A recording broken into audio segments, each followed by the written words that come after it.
Reporter Jasmine Veal got some answers today. Hi guys, welcome to the Bunny Cafe. Do you guys want to pick some bunny ears? Step into a world of fluffy wonder, the website says when you enter the Bunny Cafe. You guys ready? Let's go through here. Kevin Gruszkowski is the 23-year-old founder and owner of Joy Grab, a company he started to create interactive experiences. This is his first concept, which opened a month ago on Ventura Boulevard in Woodland Hills, charging people $25 an hour. They could get some drinks, some coffee and tea, and they're able to pet the bunnies. The goal of this event is to educate people about bunny adoption and to find many bunnies' homes. He says he's had thousands of visitors already, and 10 of the bunnies have been adopted that he's rescued from LA shelters.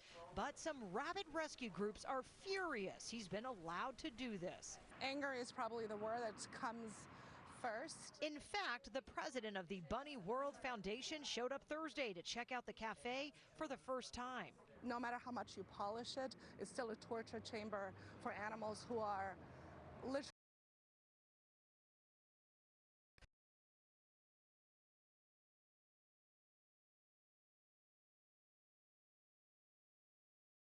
You know, this isn't about him.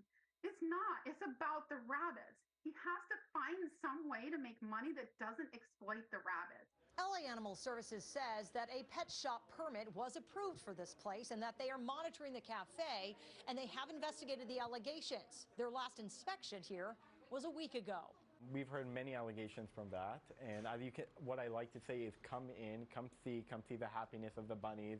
Gruszkowski says he is the one who feels attacked by these groups. Have any bunnies been harmed or died? None of them been harmed and none have died. He says he even wants to expand his Bunny Cafe concept into art shows and free community movie nights. In Woodland Hills, Jasmine Veal, Kcal News. New at 4, a big drug bust here in Los Angeles as investigators take millions of dollars worth of fentanyl off the streets. That's right. The LAPD says this afternoon they also seized guns and cocaine in the operation. Assignment editor Mike Rogers is at the desk. Mike, you just spoke with the captain from the Gangs and Narcotics Division. What else have you learned? Yeah, Susie, we're talking millions of dollars worth of fentanyl that they took off the streets, both in pills and powder form. I want to show you the pictures here. The LAPD Captain Lillian Carranza shared these on Twitter. I had a chance to message with her back and forth. She says these came from a drug trafficking organization suspect, so somebody with a little bit more power in this whole deal. But you can see just the amount of things they've done. Now, I want to read you some of the numbers here. 110,000 pills, fentanyl pills, worth about $3.5 million on the street. Also, 3.5 kilos of fentanyl powder, $750,000 worth of cocaine, and these guns. So they did this all with the help of a K-9, their Gang and Narcotics Division, the Group 4 is what they call them, one of their teams there within the GND, were able to make this bust. Now, I'm still trying to figure out exactly where in LA this happened, but within the city limits. But as you can see from these pictures, a good amount of drugs taken off the streets as well as guns. So as we come back out here to the desk, you know, Captain Carranza constantly is posting these things on her Twitter. We're going to keep up to date with her and see if she's got any more information on this later. Guys? All right, Mike, thank you so much. Something may be missing from your future cab ride, a driver. App-based Waymo is leading the way and just announced a partnership with Uber.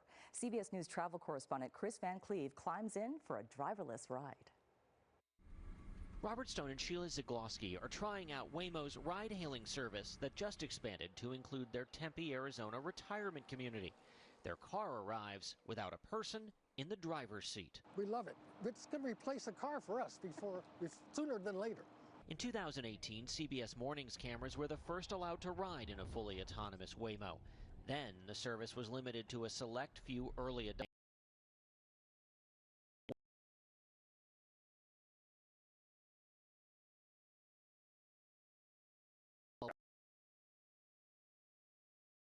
Would you say the cars perform as well or better than a human driver?